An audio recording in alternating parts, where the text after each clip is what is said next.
আমি মাকে দেখা পাবো কি করে, যদি একটু রাস্তা বলে দেন। তখন ঠাকুর তো আপনারা সবাই জানেন রামকৃষ্ণ ঠাকুরের মতো এরকম চতুর মানুষ আর হয় না। আমরা রামকৃষ্ণ ঠাকুরকে যেভাবে চিত্র দেখি, একটু পাগলা ঠাকুর, একটু বোকা, একটু সরল সাধারিত, মোটেও নয়। ওনার মতো চালাক আর ওনার মতো চতুর, সাংঘাতিক চতুর ছিল। যখনই লোকটা এসে বলেছে যে ঠাকুর দেখবো, মাকে কেমন করে দেখবো, অমনি ঠাকুর তার ঘাটটা ধরে আর গঙ্গার জলে চুবিয়ে দিয়েছে। একদম ধরেই আছে, মুন্ডটা ধরেই আছে। এখন মুখ যদি, মাথা যদি জলের মধ্যে তলায় চলে যায়, তাহলে আপনি কি মরে যাবেন? তো ছটপট ছটপট ছটপট ছটপট করছে, আরে বাঁচাও বাঁচাও বাঁচাও বাঁচাও গো বাঁচাও, হাত পা ছটপট করছে। খানিকক্ষণ পর টেনে তুলেছে, তুলে এবার বলছে, এই যে আকুলতা ছিল, তো বেঁচে থাকার জন্য ছটপটানি দেখিয়ে তুই বাঁচার যেমন আকুলতা দেখালি, এই আকুলতা যদি মা মা বলে ডাকতে ডাকতে যেদিন দেখাতে পারবি, সেদিন তুই মাকে দেখা পাবি। কত গভীর তত্ত্ব, কত সহজ কথাই বললেন। আকুলতা কোথায় বাবা? আকুলতা তো নেই। প্রত্যেক দিন আপনি কত টাকা রোজগার করবেন, তার প্রতি যতটা আপনার আকুলতা রয়েছে, ঈশ্বরকে ডাকার সময় তো সেই আকুলতা নেই। দুটো পয়সা কি করে ঘরে আসবে, তার জন্য সারাদিন খেটে বেড়াচ্ছেন, তার জন্য যে আকুলতাটা রয়েছে, ঈশ্বরের চরণে একটু প্রেম পাবো, কই সেই আকুলতা তো আপনার নাই। তাহলে ভগবান পাবেন কি করে? কৃষ্ণকে পাবেন কি করে? তার প্রেমকে উপলব্ধি করবেন কি করে? আকুলতা হতে। তা আপনারা আকুল হয়ে কীর্তন শুনতে এসেছেন।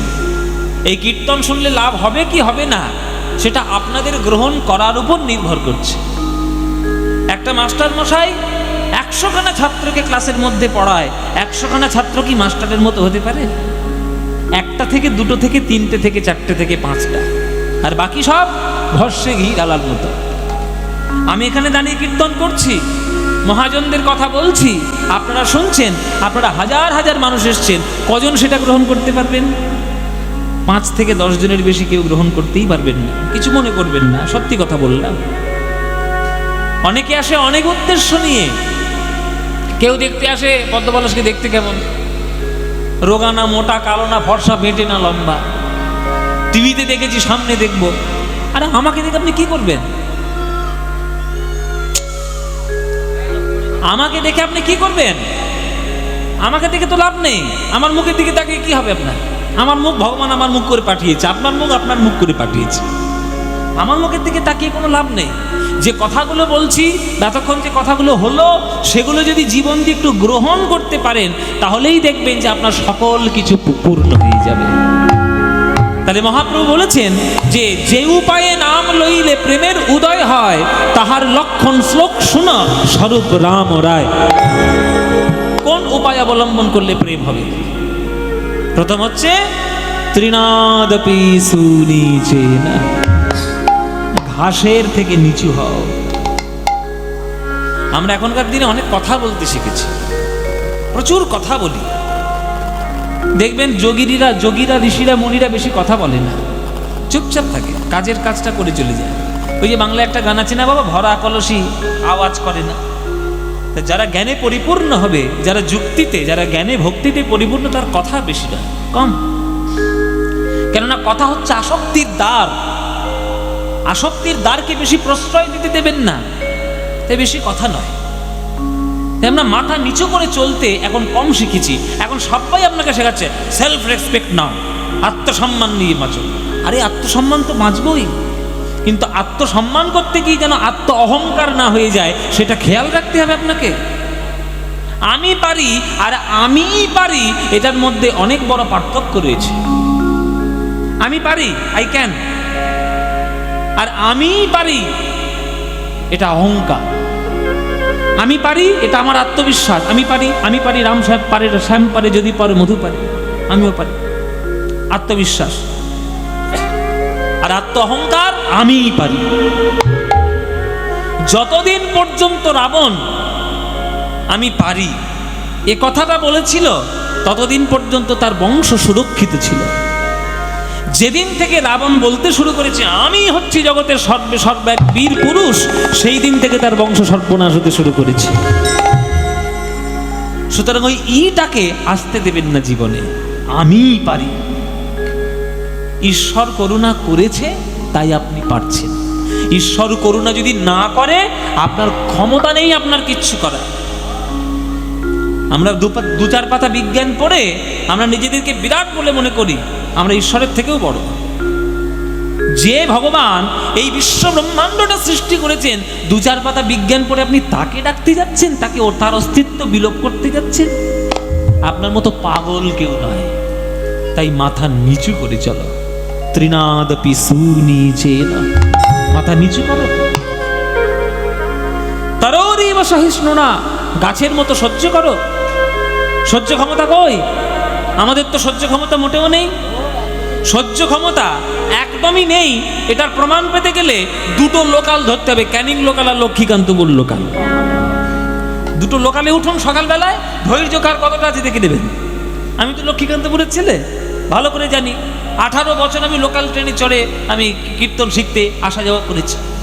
ধৈর্য, একে এক অন্যের গায়ে পা লেগে গেলে, গায়ে গা ঠেকে গেলে যেমন ঝগড়া হয়ে যায়, সে মার কাটারই অবস্থা। একটা ট্রেন জানে একটা কুরুক্ষেত্র হচ্ছে।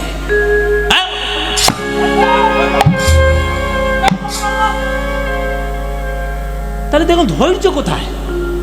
একটা মানুষের গা একটু মানুষের গায়ে লেগে গেছে, তাতে যদি সামান্য কারণে ঝগড়া লেগে যায়, তাহলে আপনার মধ্যে সহ্য ক্ষমতা কোথায়? দেখুন তো ওই আশেপাশেই যে পাশে একটা গাছ দাঁড়িয়ে রয়েছে, আম গাছ। আপনি ঠান্ডার কবলে পড়ে সোয়েটার, চাদর, মাফলার, টুপি জড়িয়ে আপনি বসেছেন। বলুন তো গাছটার গায়ে কোন সোয়েটার, মাফলার রয়েছে? ওর মধ্যে প্রাণ নেই? ও শীতের অনুভূতি জানে না? সব জানে। কিন্তু ঈশ্বরকে তৈরি করে পাঠিয়েছে ওই সহ্য ক্ষমতাটা করা। ওই সহ্য ক্ষমতা আপনি তো পারবেন না। তাই মহাপ্রভু বললেন যে গাছের থেকে সহ্য করতে হবে না, গাছের মতো হওয়ার চেষ্টা করো। বৃক্ষ যেমন কাটিলেও কিছু না বলয়, শুকাইয়া মরিলেও কাউরে পানি না মাগয়, যেই যে মাগয় তারে দেয় আপন ধন, ঘর্ম বৃষ্টি সহে আনের করয় রক্ষণ। এইরকম সহ্য যদি করতে পারো তবেই তুমি কীর্তনের প্রেম পাবে। 2 নম্বর। 3 নম্বর, অমানি না। মান সম্মান বোধ রাখলে চলবে না। আমি এত বড় গায়ক, আমি এত বড় নাচিয়ে বাজিয়ে, এত বড় পণ্ডিত, জ্ঞানী, এমএলএ, মন্ত্রী, হ্যানা ত্যানা, এসব মনে করলে বৈষ্ণব জগতে আর আসতে হবে না। বৈষ্ণব জগৎ মানে ধুলায় গড়াগড়ি দেওয়া, সকল কিছু সমর্পণ করে। এখনকার দিনের যারা জনপ্রতিনিধি, তারা এক একজনের বাড়িতে যায়, ক লিখতে কলম ভেঙে যায়, আর তার চেহারার আধিপত্য দেখলে আপনার মাথা খারাপ হয়ে যাবে।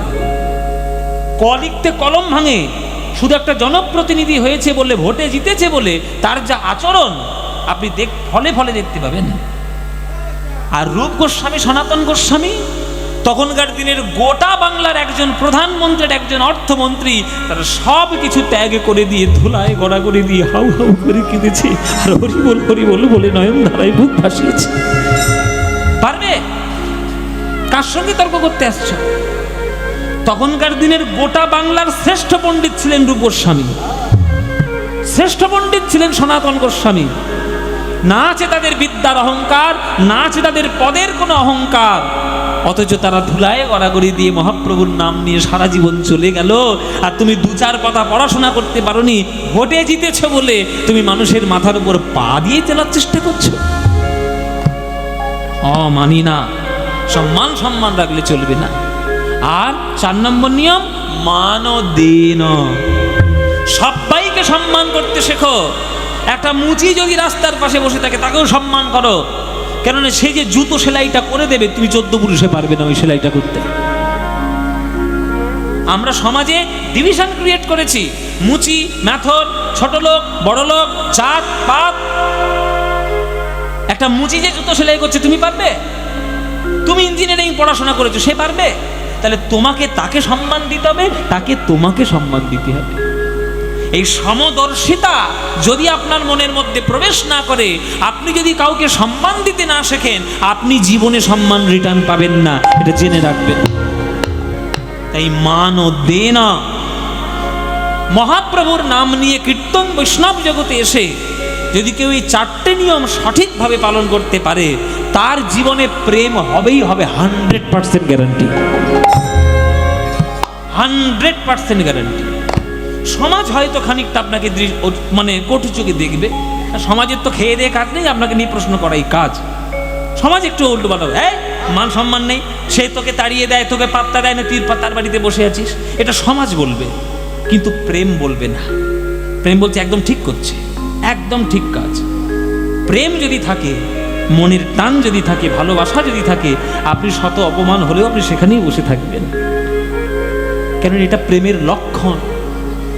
ভালোবাসাটা স্বাভাবিকভাবেই হয়, জোর করে ভালোবাসা আদায় করা যায় না।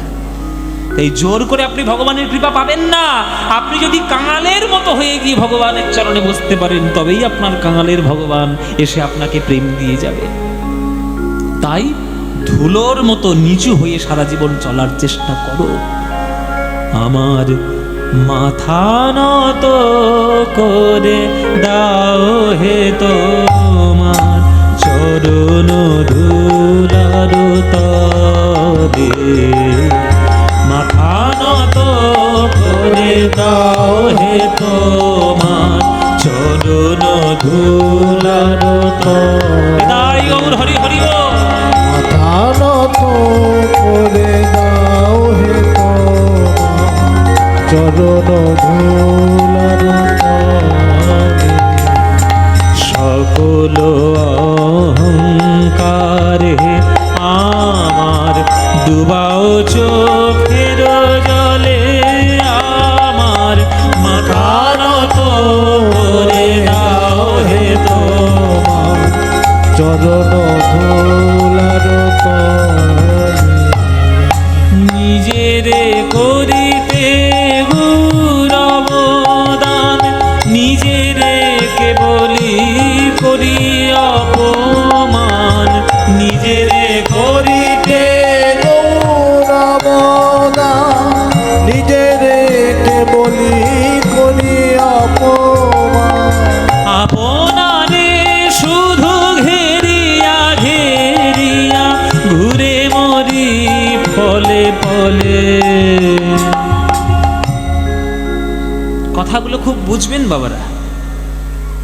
আমি আপনাদের সামনে কীর্তন করতে এসেছি, আমি চেষ্টা করেছি সারা জীবন গুরুর চরণে বসে কীর্তন শিখে কীর্তন করার। কোনো ভাঁওতাবাজি আর কোনো ভেজাল কীর্তন শেখার আমি চেষ্টাও করিনি, গাওয়ারও চেষ্টা করি না। যে কথাগুলো বলবো মন দিয়ে শুনতে হবে, আপনার ভালো লাগুক আর না লাগুক। কেননা সত্য কথা, পরিষ্কার কথা সবার সহ্য হয় না, গায়ে ছ্যাঁকা লাগে। তো এই গানগুলো হচ্ছে জীবনের সত্য কথা। সত্য কথাকে স্বীকার করতে শিখুন।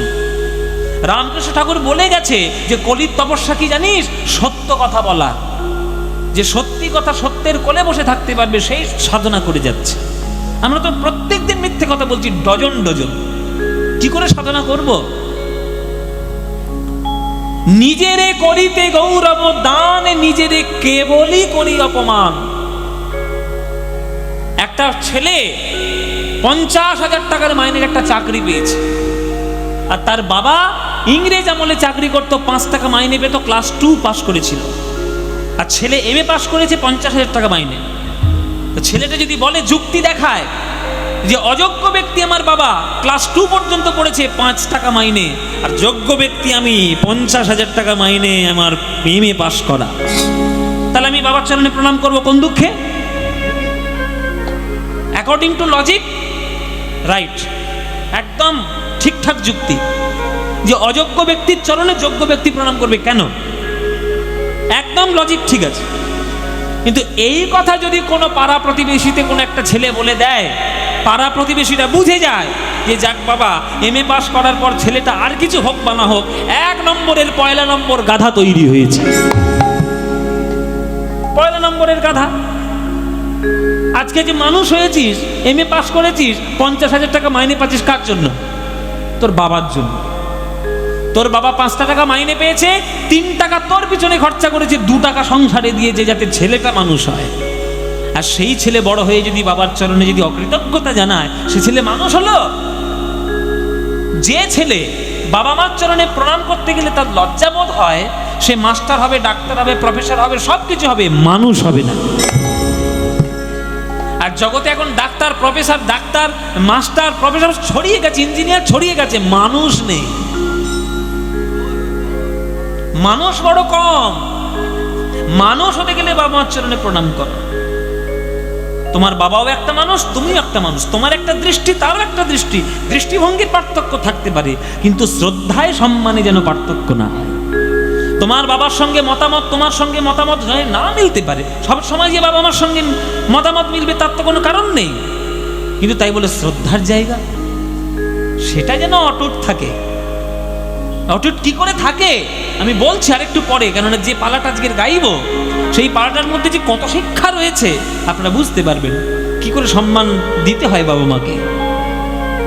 শোনাবো, পরে শোনাবো, আপনাদেরকে বলবো। তাহলে যে ছেলে বাবার চরণে প্রণাম করতে গেলে তার লজ্জা হয়, সে যেমন মানুষ কখনো হতে পারে না, তেমনি ভগবানের জগতে দাঁড়িয়ে, ঈশ্বরের জগতে দাঁড়িয়ে, তারই কৃপায় বেঁচে থেকে তারই অস্তিত্বে যারা প্রশ্ন আরো আঙুল তুলে বেড়ায়, তারাও কখনো মানুষ হতে পারবে না। হ্যাঁ, নিজের করিতে গৌরবদান, নিজের কেবলি করি অপমান, আপনারে শুধু ঘেরিয়া ঘেরিয়া ঘুরে মরি পলে পলে, আমার মাথা নত করে দাও হে তোমার চরণ ধুলার তলে, চরণ ধুলার তলে। ও মাইরা, এই যে বাবা তোমার আপেল খাওয়া এখনো শেষ হয়নি, খেয়েই যাচ্ছে আপেল, কলা, শশা। এই যে ওকে একাদশী করেছে নাকি? এই যে আমার দিকে তাকাও, হরিণ দেখেছো? হরিণ, ও মায়েরা হরিণ দেখেছো? হরিণের সব থেকে সুন্দর দেখতে কোনটা বলুন দেখি? এখানে পচা খালের জলে ফেলে দিয়ে আসবো তোকে, পাশেই ধাপার খাল বইছে। হরিণের চোখ, তোর কোন জমিদার, রাজা জমিদার চোখ তুলে নিয়ে এসে বিক্রি করে? কোনটা গো মায়েরা? হ্যাঁ, আগেকার দিনে রাজা জমিদারদের বাড়িতে দেখবে হরিণের কাটা মুন্ডু শিং সমেত রেখে দিত না কি? ঠিক কিনা? চোখ কোনোদিন রেখে দিত?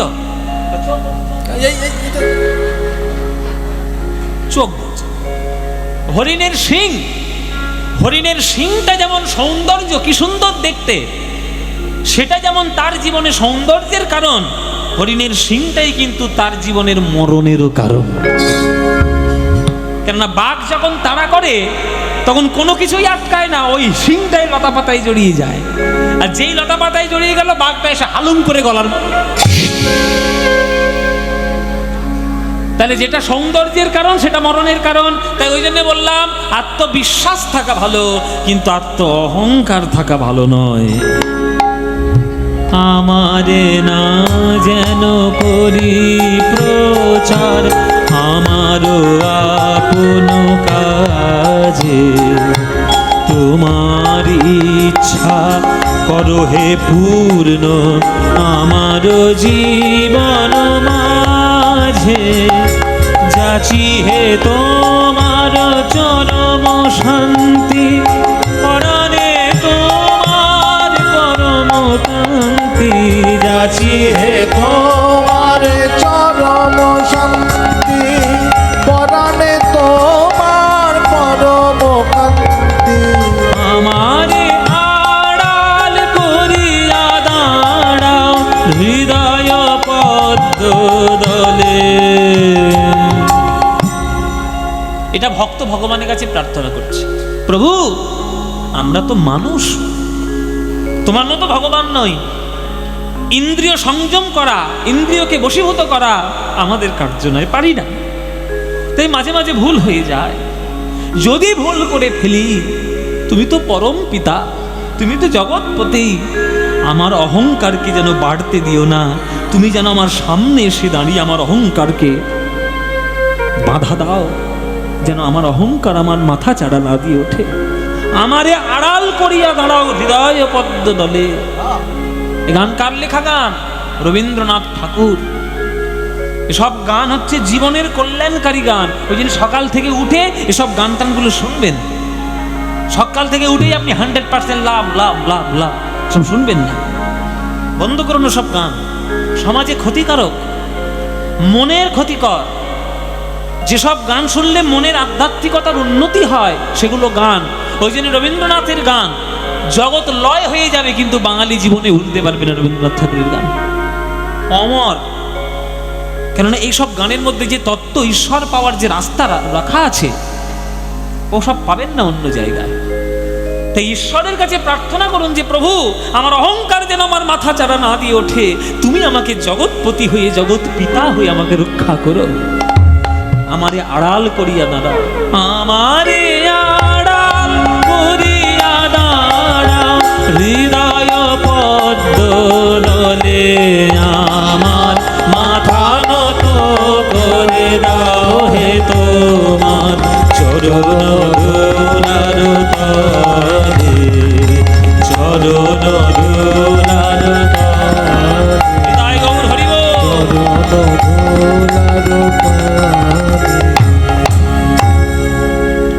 এই যে রবীন্দ্রনাথ ঠাকুরের গান। তাহলে রবীন্দ্রনাথ ঠাকুর যে কথা লিখেছে, মহাপ্রভু সেই কথাই বলেছে। রবীন্দ্রনাথ ঠাকুর বলেছে চরণ ধুলার তলে জায়গা দাও, আর মহাপ্রভু বলেছে ধুলোর থেকে আরো নিচু হয়ে যাও। সবই দর্শন এক জায়গায়, সব দর্শন এক জায়গায়। হ্যাঁ, সুতরাং সেই দর্শনগুলো আপনারা যদি গ্রহণ করতে পারেন, গৌরের মাধ্যমে, গৌরের জীবনের মাধ্যমে যদি গ্রহণ করেন, তবেই জীবন ভালো হবে। তাই মায়েরা, বাবারা, যেটা প্রথমে বললাম যে সারাদিন রোজগার করার জন্য যতটা এফোর্ট দাও, অন্তত 5 মিনিট গৌরাঙ্গের জন্য একটু সময় দিও। নিজের ঠাকুর ঘরে বসে, বা এত সুন্দর মন্দির আছে, এই মন্দিরের প্রান্তে এসে একটু যদি নিজেরা করজোরে করতালি দিয়ে খোল নিয়ে কীর্তন করেন, তাতেও কল্যাণ হবে। সকাল সন্ধ্যে যখন সময় পাবে, একটু সময় যখন পাবে, 3 ঘন্টা তো ফেসবুক করতে করতে কাটাচ্ছ, 5 মিনিট গোবিন্দের জন্য সময় নেই।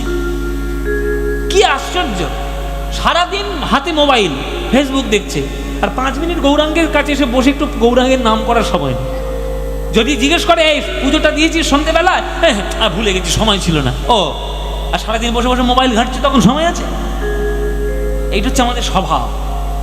সত্যের পথে আমরা যাব না, আমরা অন্ধকার জগতে পড়ে থাকতে চাই। তাই মায়েরা, বাবারা, সময় যখন পাবেন, একটু সময় অন্তত গৌরাঙ্গের জন্য দেবেন।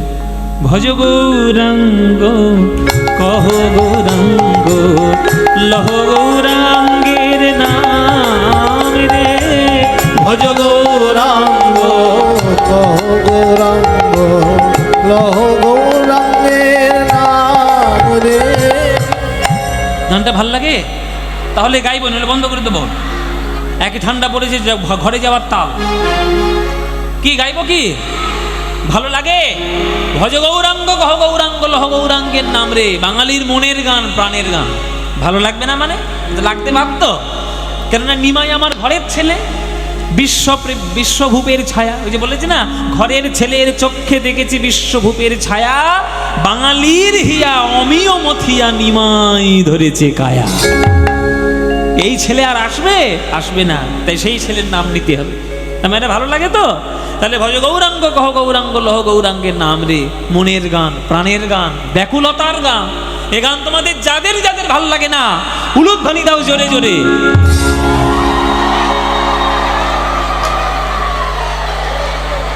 যা,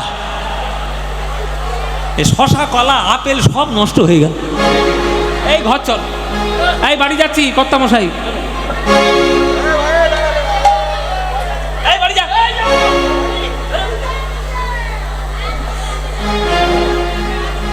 আমি কি বলেছি?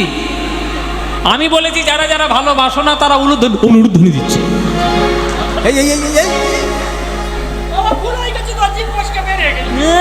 এত প্রসাদ খেয়ে জিভ ফসকে বেরিয়ে গেছে। হ্যাঁ, ভাব নি দিয়া, ভাবের গতি দিয়ে ফেলেছে। ও মায়েরা, কি হলো? ভুল হয়েছে কি? স্বীকার করছো? তাহলে শুধরে নাও। এইবার যারা যারা ভালোবাসো, উলুধ্বনিটা তারাই দাও দেখি।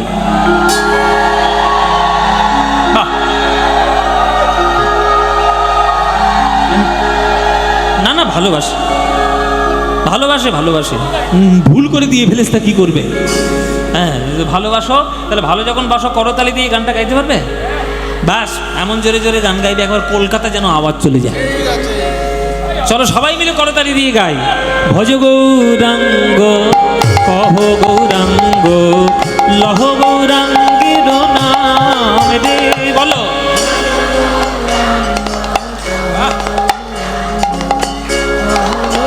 খুব ভালো, এই তো ভজ গৌরাঙ্গ কহ গৌরাঙ্গ লহ গৌরাঙ্গের নাম রে। বলো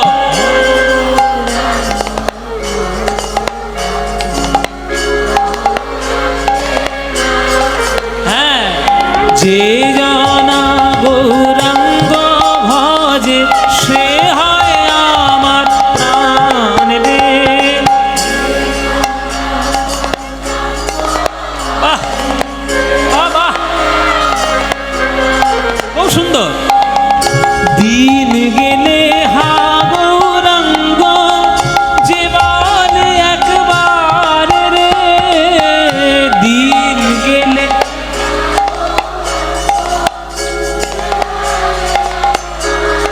বাহ, সেই জন আমার হয় আমি হই তার রে।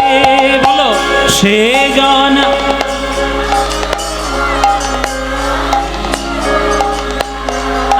এবার হাত তুলে ভজ গৌরাঙ্গ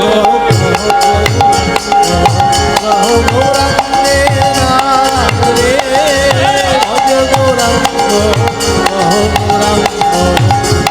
গৌরাঙ্গের নাম রে। আহা, যে জনা গৌরাঙ্গ ভজে সে হয় আমার প্রাণ রে। না গৌরাঙ্গ ভজে সে হয় আমার প্রাণ রে। আহা, ভজ গৌরাঙ্গ উলুধ্বনি। বলো গৌরাঙ্গের নাম রে, ভজ গৌরাঙ্গ বলো গৌরাঙ্গের নাম রে, ভজ গৌরাঙ্গ নিতাই গৌর হরি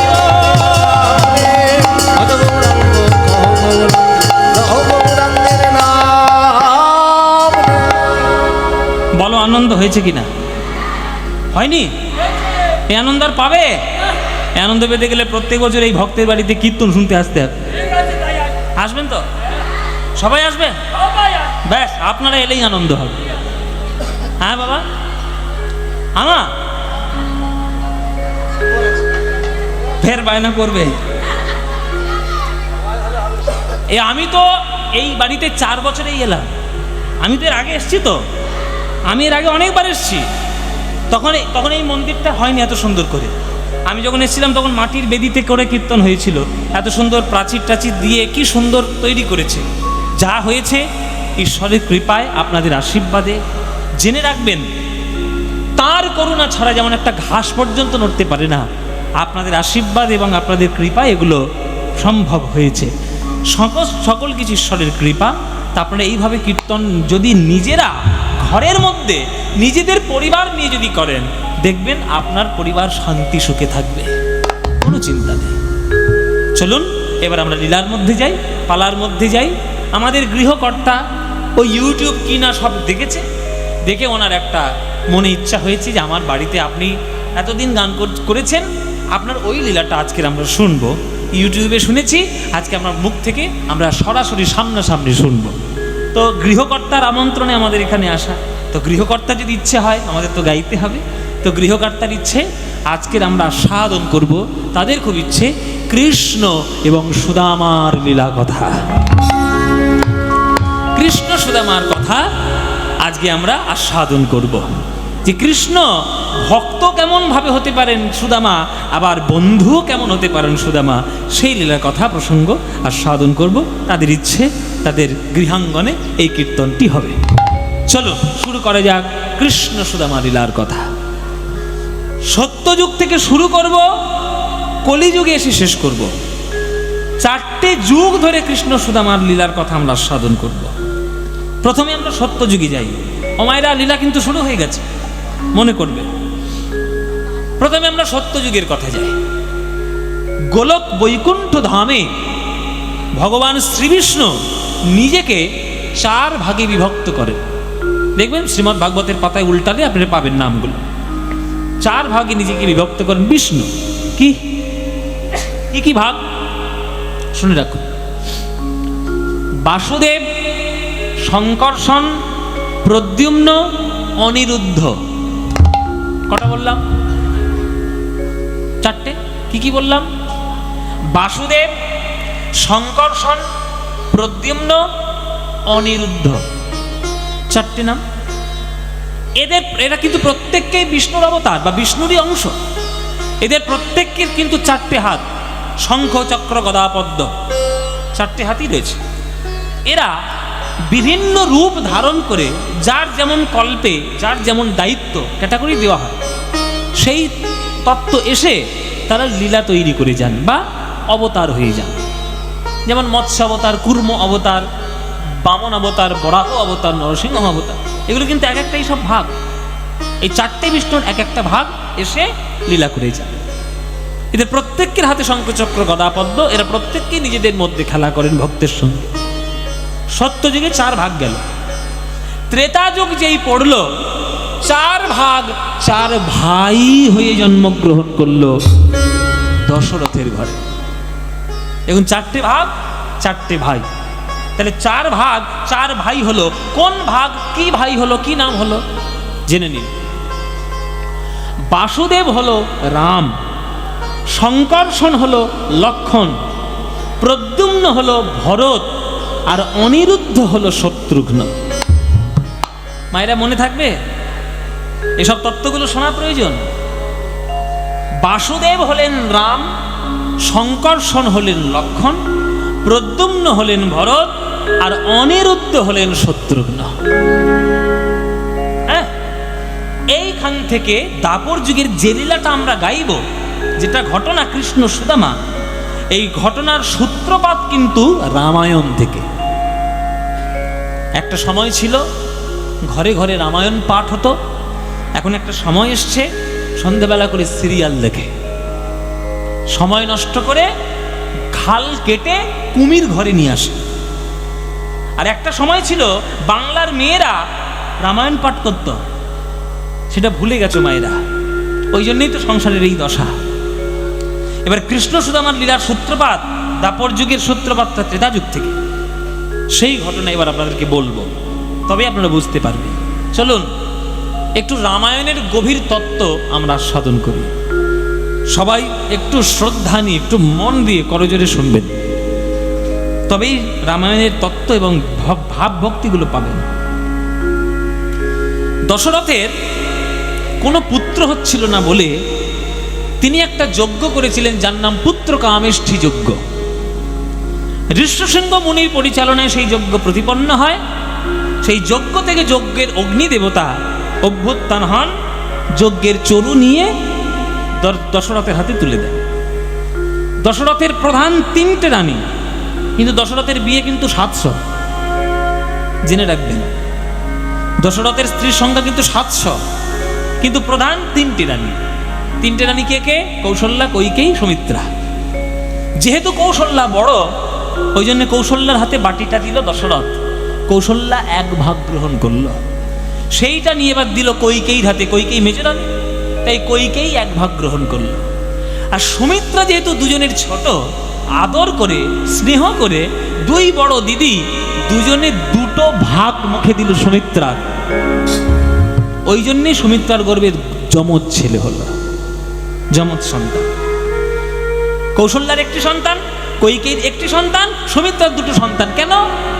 2 ভাগ দুজনে দিয়েছিল বলে তার গর্ভে তো যমজ সন্তান চলে এলো। জন্ম হলো রাম, লক্ষ্মণ, ভরত, শত্রুঘ্ন।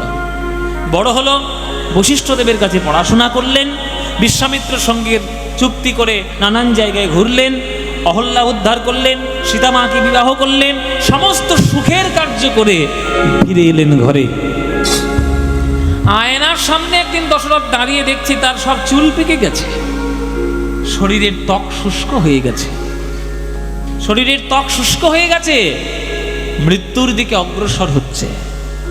দশরথ এসে গুরুদেবের কাছে আশ্রয় নিয়েছে, বশিষ্ঠের কাছে। গুরুদেব, এইবার তো ছাড়ার সময় হচ্ছে। এই যে রিটায়ারমেন্ট, এখনকার দিনে আমরা পাই, এটা কিন্তু বেদের নিয়ম। একটা সময় আসবে আপনাকে অবসর নিতে হবে। আপনার যখন 50-60 বছর বয়স হয়ে গেল, খবরদার সংসারের মধ্যে আর হাত দেওয়ার চেষ্টা করবেন না, ছেলের হাতে দিয়ে দিন। কেননা এবার আপনার যাওয়ার সময় হচ্ছে, অন্তিমকাল আসছে। আপনি কি করে আধ্যাত্মিক উন্নতি করবেন সেই প্রচেষ্টা করুন। তাই বশিষ্ঠের কাছে বললেন, গুরুদেব বলুন আমি রাজ্য কার হাতে দিয়ে আমি বানপ্রস্থে সন্ন্যাসে যেতে পারি? বশিষ্ঠ বললেন, শোনো, তোমার সকল পুত্র আমার কাছে সমান, কিন্তু রাজ্য পরিচালনার জন্য যা যা গুণ দরকার সেগুলো যদি পরিপূর্ণ কারোর মধ্যে থাকে, সেটা একমাত্র একটা নাম, তার নাম রাম। বেশ, তাহলে রামের রাজ্যাভিষেক হবে। কালকেই ঘোষণা করে দাও রামের রাজ্যাভিষেক হবে। পরের দিন রাজ্যাভিষেক। প্রজাদের মধ্যে আনন্দের সীমা নাই। রাম রাজ্য পাবো, রাম রাজ্য পাবো, এর থেকে বেশি আনন্দের কি আছে? প্রজাদের মধ্যে আনন্দের সীমা নাই। রাজ্যের ঘরের মধ্যে প্রত্যেককে আনন্দিত। কইকেই এত আনন্দিত, রাম রাজা হবে, রাম রাজা হবে, আমার রাম রাজা হবে। ওরে আমার ব্যক্তিগত কোষাগার খুলে দে রে, খুলে দে। ওই রত্ন সোনা দানা গয়না গাটি হিরে মণি মুক্ত জহরত ছড়িয়ে দে। মায়েরা, তোমরা হয়তো জানো না, এটা তোমাদের জেনে রাখার দরকার। যে কইকেইকে তোমরা এত খারাপ চোখে দেখো, সেই কইকেইর মতো রামকে কেউ কোনোদিন ভালোবাসতে পারেনি। রাম জন্মের পর থেকে নিজের মাকে প্রণাম করার আগে কইকেইকে প্রণাম করেছে, তারপরে নিজের মাকে প্রণাম করেছে। সৎ মাকে কিভাবে সম্মান দিতে হয় রামচন্দ্র শিখিয়েছে। কিন্তু কালের ফের যখন হয়, যখন গ্রহ নক্ষত্রের জায়গা বদলে যায়, তখন অঘটন ঘটে যায়। এই কইকেইর একটা দাসী ছিল, তার নাম মন্থরা। সেই মন্থরা সে বলছে, কি ব্যাপার, এত আনন্দ কিসের? বলে, আমার রাম রাজা হবে, আনন্দ পাবো না? ওরে মন্থরা, তোর জন্য সব থেকে দামি রত্নমালাটা তুলে রেখেছি, এই নে দামি রত্নমালা, তুই পর। যেই গলায় পরিয়ে দিল, ওই মন্থরা নামক কুবুদ্ধি সম্পন্ন এক মহিলা সেই মালাটা টেনে ছিঁড়ে নিয়ে ছুঁড়ে ফেলল। কইকেই গেল রেগে। বানরের গলায় মুক্তের হার মানায় না, আমার বুঝে দেখা উচিত ছিল। কেন ফেলে দিলি তুই? কেন আমার দেওয়া মালা তুই টেনে ছিঁড়ে ফেললি? তখন মন্থরার বচন শোন। শোনো বাপু, শোনো বাপু, রাম রাজা হবে না কে রাজা হবে তাতে আমার দেখার দরকার কি? হে, ছোট্টবেলা থেকে আমি তোমার সেবা করছি, আমার নাম মন্থরা। তোমার বাবা কে কয়? কে কয় রাজা? আমাকে তোমার সেবা করার জন্য অন্তর্ভুক্ত করেছিল, ছোটবেলা থেকে মানুষ করেছি। এমনি এমনি মানুষ করেনি, মোটা টাকার মাইনে নিয়েছি।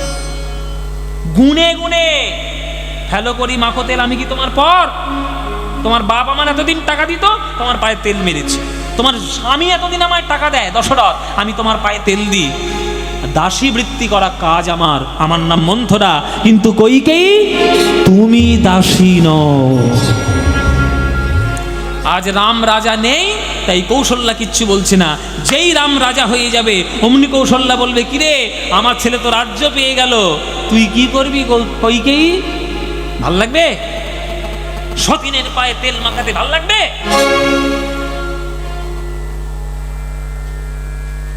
কেমন বিষ মন্ত্র ঝাড়তে হয় দেখুন। সিরিয়ালে কটা পাবেন? এই এক মন্থরাই রামায়ণ করে দিয়েছে। একটা মন্থরা রামায়ণ করেছে, এখন ঘরে ঘরে মন্থরার চাষ হচ্ছে সিরিয়ালের মাধ্যমে। এমন কুবুদ্ধি কুমন্ত্র কানে বিষ মন্ত্র ভরিয়ে দিল, যে কইকেই রাম ছাড়া কিচ্ছু জানতো না, সেই রাম হয়ে গেল তার চরম শত্রু। গোঁসা ঘরে খিল দিয়ে বসে আছে। দশরথ এসছে, কি ব্যাপার কইকেই? রামের রাজ্যাভিষেক ঘোষণা করেছি, তুমি কি আনন্দ পাওনি? তখন মন্থরার শেখানো বুলি আজ কইকেই বলছে, শুনুন মহারাজ, আমাকে যদি আনন্দ দিতে চান আমার পাওনা গন্ডা মিটিয়ে দিন, তারপর আনন্দ পাবো। পাওনা গন্ডা? কিসের পাওনা? কেন ভুলে গেছেন? দুবার আপনার প্রাণ রক্ষা করেছি আমি, দুটো বর আমার পাওনা রয়েছে। সেই দুটো বর আজকের আমার চাই। বলো কি চাই? তুমি যদি আমার এই দশরথের প্রাণও যদি চেয়ে দাও আমার তাতে কোনো যায় আসে না। বলে আপনার প্রাণ নিয়ে আমি কি করবো? বরটা দিলেই হবে। বলো কি বর? প্রথম বর, কালকের রাজ্যাভিষেক হবে, তবে রামের নয়, আমার ছেলে ভরতের রাজ্যাভিষেক হবে। আর দ্বিতীয় বরে, ভরতের পথের কাঁটা রূপে যাতে রাম না থাকতে পারে, তাই রামের জন্য আমি নির্বাচন করলাম 14 বছরের জন্য বনবাস চলে যেতে হবে।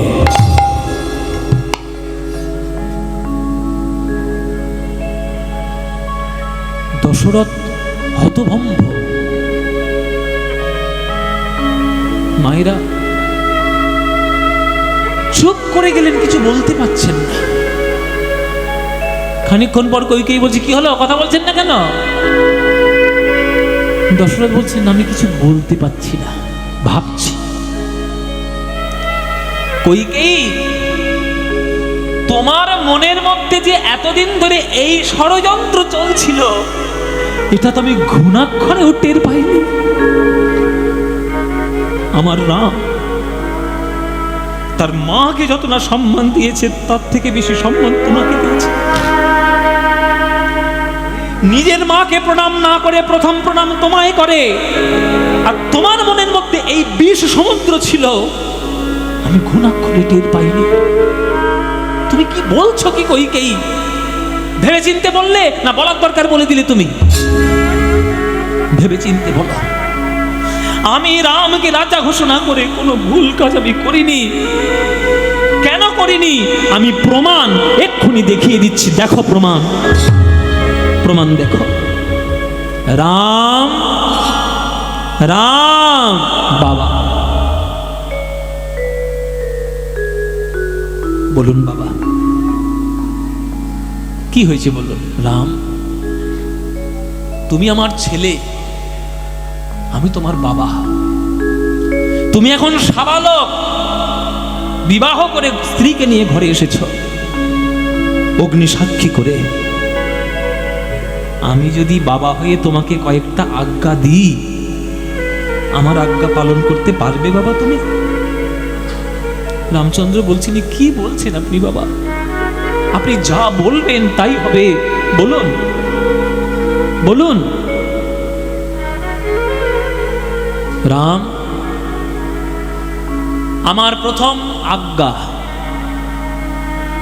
আগামীকাল তোমার রাজ্যাভিষেক হবে না, তোমার মেজ ভাই ভরতের রাজ্যাভিষেক হবে। আর দ্বিতীয় আজ্ঞা, তার পথের কাঁটা রূপে তুমি যাতে না থাকতে পারো, তোমার এই মায়ের ইচ্ছা অনুযায়ী তোমাকে 14 বছরের জন্য বনবাস যেতে হবে। আমি যদি তোমায় আজ্ঞা দিই, তুমি কি বনবাসে যাবে বাবা?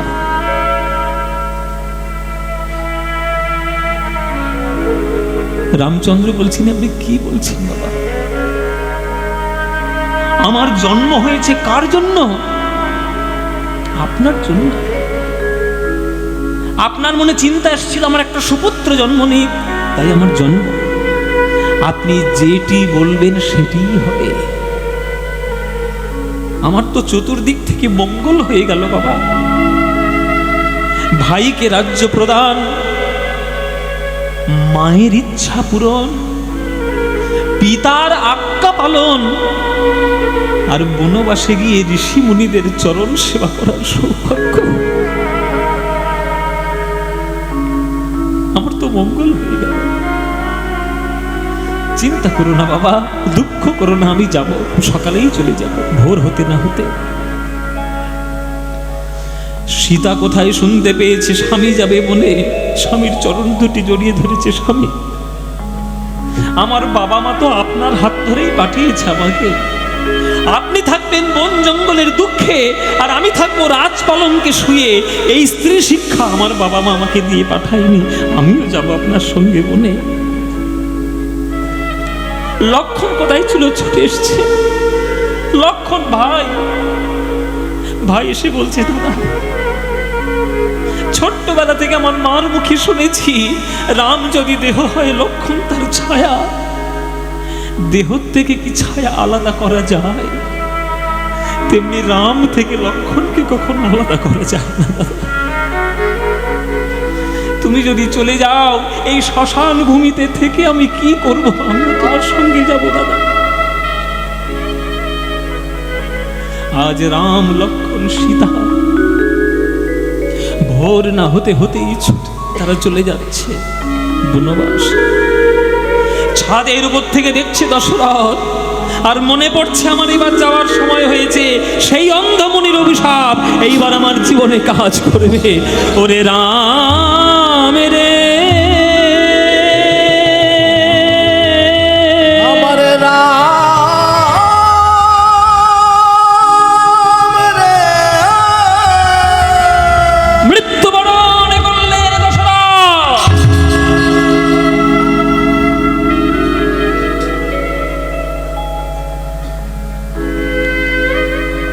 ভরত তখন বাড়িতে ছিল না, মামার বাড়িতে ছিল।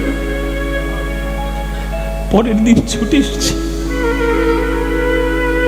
আমার বাড়িটা এরকম লাগছে কেন?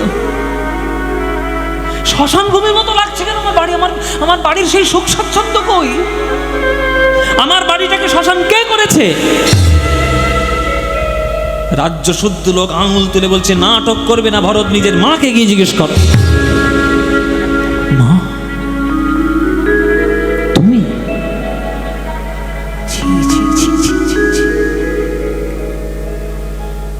এই কাজটি করার আগে আমার মুখে বিষ ঢেলে দিলে না কেন? চিরকাল আমাকে বদনাম নিয়ে বেঁচে থাকতে হবে। রাজ্য পাওয়ার লোভে আমি দাদাকে সরিয়ে দিয়েছি বনবাসে, তোমার মতো মায়ের জন্য। কি করলে মা তুমি? মা হয়ে সন্তানের জীবন কলঙ্কিত করতে হাতে বাঁধলো না? লজ্জা করলো না? তুমি করেছ অপরাধ, আমি করব প্রায়শ্চিত্ত। যে সোনার সিংহাসন থেকে তাড়িয়ে দিয়েছ রামকে, দাদাকে, সেই সোনার সিংহাসন আমি বসিয়ে দেব। সেনা নিয়ে ভরত চলল চিত্রকূট পর্বতে। দাদার চরণে গিয়ে আছাড় খেয়েছে। দাদা গো, তুমি কি ভাবলে তোমাকে চক্রান্ত করে আমি সরিয়ে দিয়েছি? এই কথা ভাবার আগে আমার মাথায় যেন বজ্রপাত হয়ে আমি যেন মরণ প্রাপ্ত হই। দাদা তোমার দুটো পায়ে পড়ি, তুমি চলো দাদা, ফিরে চলো। আজ রাম হাউ হাউ করে কাঁদছে ভরতকে বুকে জড়িয়ে ধরে।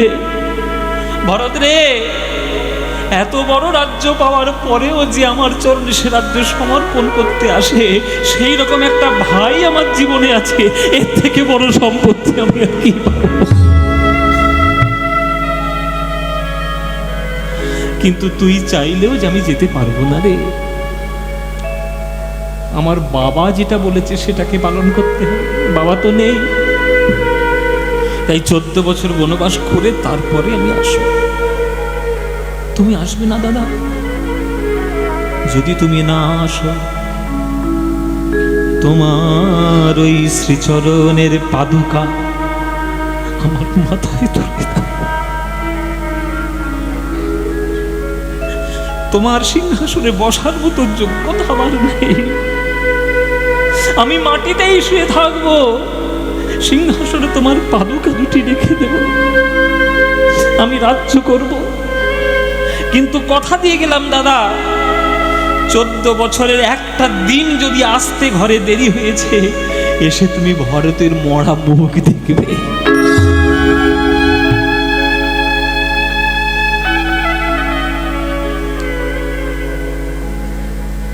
14 বছরে গেল, রাবণ উদ্ধার হলো, লীলা হলো। 14 বছর পর আজ রামচন্দ্র ঘরে ফিরে এসেছে। রামচন্দ্রের আগমনে যে যা চাইছে তাকে তাই দিয়ে দিচ্ছে। দূরে ভরত দাঁড়িয়েছিল। ভরতের কাছে রামচন্দ্র গিয়েছে, করজোরে বলছে, ভরত, কেউ না বোঝে বুঝুক, আমি বুঝি। 14 বছর বনবাসে থেকে আমি যা কষ্ট না পেয়েছি, তুই ঘরে থেকেও তার থেকে শতগুণ কষ্ট পেয়েছিস। বল তোর কি চাই? তুই যা চাইবি তাই দেব, আমি হাসি মুখে দেব। তখন ভরত করজোরে পা ধরে বলছে, রামচন্দ্রের দাদা গো, 14 বছর আগে তোমায় যখন ফিরিয়ে আনতে গেছিলাম, ছোট ভাই বলে তুমি আমায় আজ্ঞা দিয়ে দূর করে দিলে। আর এই 14 বছরে কত নতুন নতুন বন্ধু হয়েছে, তাদের কথা শুনে চললে। তাই আমি দেখলাম, ভাই হয়ে জন্ম না নিয়ে যদি তোমার বন্ধু হয়ে জন্ম নিতাম, আমার জীবন পূর্ণ হতো। তাই দাদা গো, তোমার দুটো চরণ ধরি, যদি কিছু দিতে হয় সামনের জন্মে আমায় এই আশীর্বাদ দাও, তোমার বন্ধু করে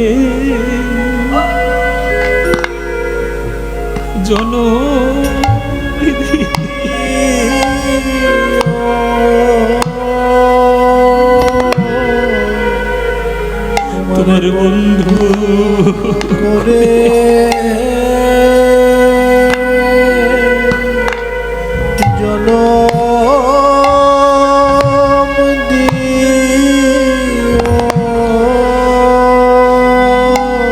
আমি তোমায়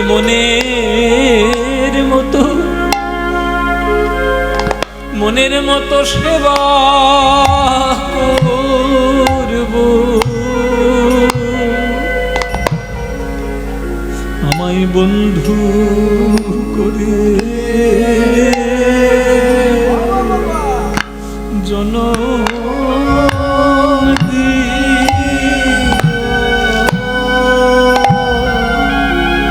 তোমার মনের মতো সেবা করব, তোমার কাঁধে চড়ব, আর কাঁধে করব তোমায় মনের মতো সেবা করব। কাঁধে চড়ব, কাঁধে চড়ব, তখন বাধা দিলেও আমি শুনব না গো, মনের মতো সেবা করব। তখন বাধা দিলেও আমি শুনব না গো, তোমার কাঁধে চড়ব, কাঁধে করব, বাধা দিলেও শুনব না গো, কাঁধে করব, কাঁধে চড়ব, বাধা দিলেও শুনব না গো, কাঁধে করব, কাঁধে চড়ব। ওই ধুলায় মরা গড়ি দিয়ে ওই হরি হরি হরি বলে মনের মতো সেবা করব, হরি হরি হরি হরি বলে মনের মতন সেবা করব। কাঁধে করব, কাঁধে চড়ব, মনের মতন সেবা করব। বাধা দিলে শুনব না গো, মনের মতন সেবা করব। আমার বন্ধু করে জনম দিও।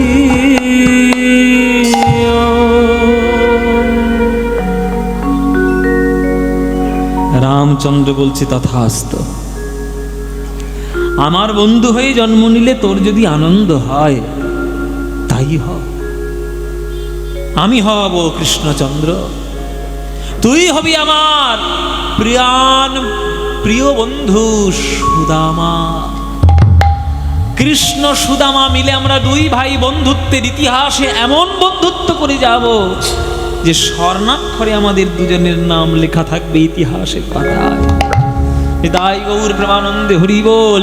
সেই ভরত রামচন্দ্রের আশীর্বাদ ধন্য হয়ে আজ হয়েছেন সুদামা। এই রামায়ণের ঘটনা আমি যতক্ষণ বললাম, আমি লক্ষ্য করলাম আপনাদের প্রায় প্রত্যেকের চোখের কোণে জল। এই হচ্ছে রামায়ণ। আমাদের বড় দুর্ভাগ্য যে রামায়ণকে নিয়ে আমরা রাজনীতি করছি, রামায়ণকে নিয়ে জীবনের নীতি কেউ বানাচ্ছি না। রামচন্দ্র যে আমাদের জীবনের আদর্শ সেটা আমরা মানাচ্ছি না, তাকে নিয়ে আমরা রাজনীতি করে বেড়াচ্ছি।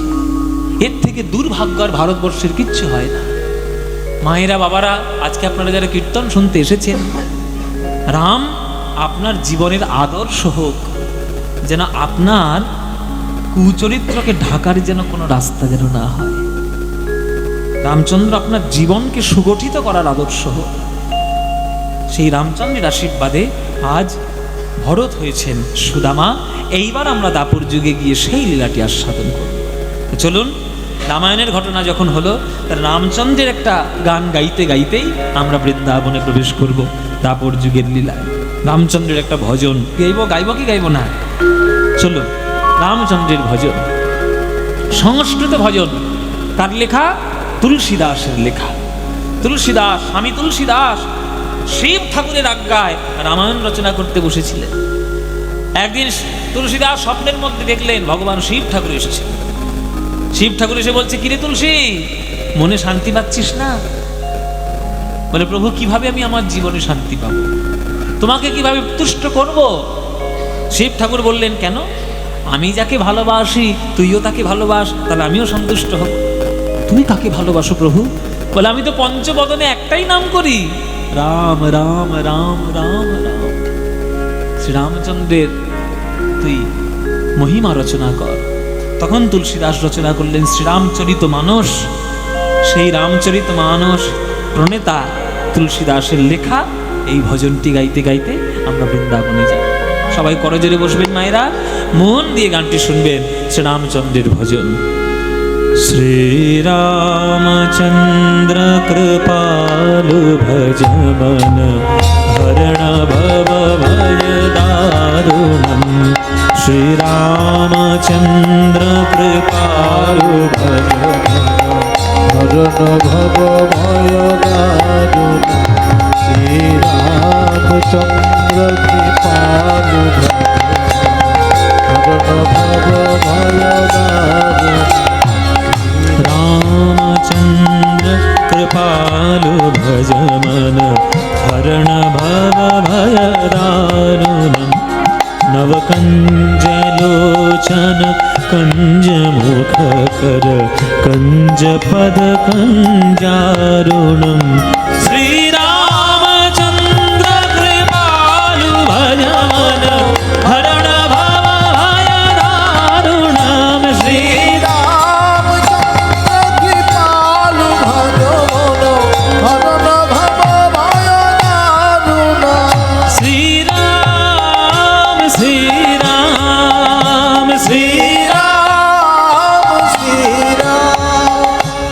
कंदर्प अगणित अमित छवि नवनील नीरज सुंदरम।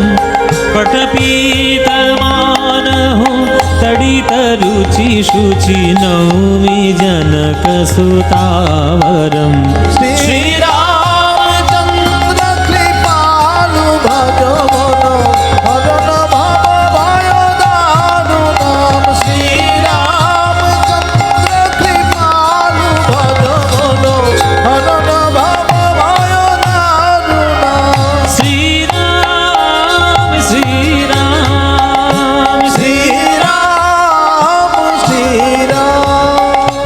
শিরমুকুট কুণ্ডল তিলক চারুদারু অঙ্গ বিভূষণম अजानो भुज शरचापधर संग्राम धृत खर दूषणम श्रीरामचंद्र कृपालु भज बोलो हरण भव भय दारुणा श्रीराम श्रीराम श्रीराम श्रीराम इति वदति तुलसीदास।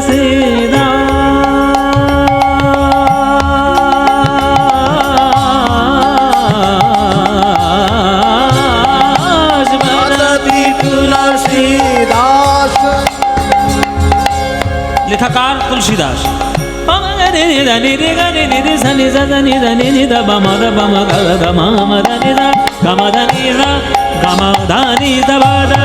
तुलसीदास शंकर शेष मुनि मनरंजनम मम हृदय कंज निवास को कामादि खल तल रंजनम। मानेটা কি? ইতি বদতি তুলসীদাস, বলছেন তুলসীদাস, ইতি বদতি তুলসীদাস শঙ্কর শেষ মুনি মনোরঞ্জনম। শঙ্কর মানে কে? শিব। শিব বলুন, শেষনাগ বলুন, শত সহস্র ঋষি, কোটি কোটি কোটি ঋষি মুনি বলুন, তাদের মুখ থেকে, তাদের বদন থেকে শ্রীরামচন্দ্রের বর্ণনা করে তারা কুল কিনারা পাচ্ছেন না। আর আমার হৃদয়, মামার হৃদয় কঞ্চ নিবাস, হৃদয় গুহায় বাস করছে কে? কাম আদি খল দল গঞ্জনম। কাম, ক্রোধ, লোভ, মোহ, মদ, মাৎসর্য, হিংসা, বিদ্বেষ, জাল, জুয়া, চুরি সব মনের মধ্যে জমা করে রেখে দিয়েছি। এই নোংরা মনের মধ্যে শ্রীরামচন্দ্রের বাস হবে? এটা কে বলছেন? তুলসীদাস বলছেন। তাহলে তুলসীদাস যদি এই কথা বলেন, আমরা কি বলবো? আমাদের হৃদয়ে কি বাস করছে মায়েরা? শুধু লোকে সর্বনাশ করবো কি করে সেই চিন্তা, লোকের সর্বনাশ করবো কি করে সেই চিন্তা। মানে কেউ যদি একটু সুখে থাকতে চায়, আমার একটু গা চিড়বিড় করছে, আমি সুখে থাকতে দেব না। এ তো সবারই করে, হ্যাঁ সবারই আছে। একজন সুখে আছে, সুখে আছো, আচ্ছা বাবা সুখে থাকো, এইটা আমরা বলতে পারছি না। তার সুখে আছে, দাঁত চিবিড় করছে, কি করে তার সর্বনাশটা করবো? কি করে হবে রামচন্দ্রের বাস হৃদয়ের মধ্যে? কি করে রামচন্দ্রকে বাস করাবেন? হবে না। মামা হৃদয় নিবাস গঞ্জ কুরু কামাদি খলদল গঞ্জনম। যেদিন মনটাকে শুদ্ধ করতে পারবেন, সেদিন জানবেন ভগবানের সেবার উপযুক্ত হয়েছেন আপনি। ইতি বদতি তুলসীদাস নিধনে রে গরে নিধনে রে নিধনে নিধনে রে সা মগ মদনি নিধনে নিধনে নিধনে সা নিধ পম দ পম পম গরে নিধনে রে গ মদনি জ নিজ ধনি জ নিজ ধনি জ নিজ বদতি তুলসীদাস শঙ্কর শেষ মুনি মনোরঞ্জনম মম হৃদয় কঞ্জ নিবাস কো কামাদি খল দল গঞ্জনম। শ্রীরামচন্দ্র কৃপালু ভজ মন হরণ ভব ভয় দারুণম। শ্রীরামচন্দ্র কৃপালু ভজ বলো হরণ ভব ভয় দারুণা। শ্রীরাম শ্রীরাম হৃদয় গৌর হরি শ্রীরাম শ্রীরাম শ্রীরাম শ্রীরাম শ্রীরাম শ্রীরাম।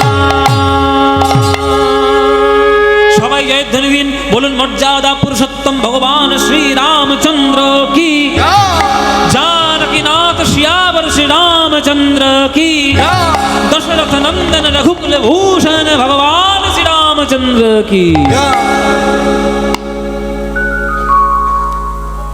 এলাম আমরা বৃন্দাবনে, শ্রীরামচন্দ্রের আশীর্বাদ নিয়ে আমরা এলাম দাপর যুগে। তাহলে জানতে পারলাম সুদামা কে হয়েছে?